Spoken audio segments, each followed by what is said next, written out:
మాట్లాడుతుంది. అందరికీ నమస్కారం. ఇంకొక 10-15 నిమిషాలు ఇలా ఎండలో ఉన్నా పర్లేదు, మనకి డి విటమిన్ అవుతుంది, ఆరోగ్యానికి సంబంధించింది కాబట్టి.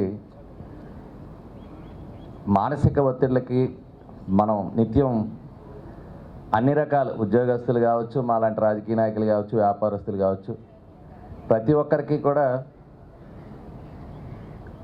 అసలు మందు లేదు అని డాక్టర్లు కూడా మీ మనసును మీరు ఆధీనం చేసుకోవడానికి యోగాకు వెళ్ళండి అని చెప్పే రోజులు ఇప్పుడు ఉన్నాం. మన అదృష్టం విశాఖపట్నాన్ని ప్రపంచ పటంలో అన్ని రంగాల్లో విశాఖకు ఒక ప్రత్యేక స్థానం ఉండాలని కోరుకునే వ్యక్తుల్లో నేను ఒకడిని. అది క్రీడలు అవ్వచ్చు, లేకపోతే పారిశ్రామిక ప్రగతి కావచ్చు, లేకపోతే అది పర్యాటక పరంగా కావచ్చు. విశాఖకు ఒక ప్రత్యేక స్థానం ప్రపంచ పటంలో ఉండాలని కోరుకుంటూ ఉంటాం.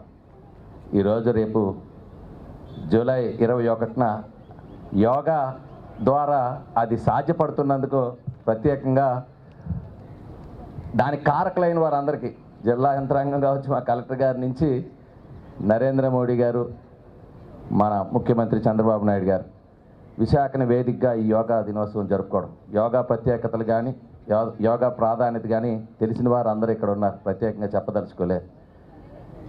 కానీ ఉదయం లేచినప్పటి నుంచి సాయంత్రం వరకు అదే ఉత్సాహాన్ని మన దేశ ప్రధానిలో కానీ మన ముఖ్యమంత్రి చంద్రబాబు నాయుడు గారిలో మేము చూస్తుంటాం. దానికి ప్రధాన కారణం మాత్రం యోగా అని చెప్పుకోవచ్చు. ఆ యోగా చేసేవాళ్ళు కాబట్టి వాళ్ళు అట్లా ఉంటున్నారు.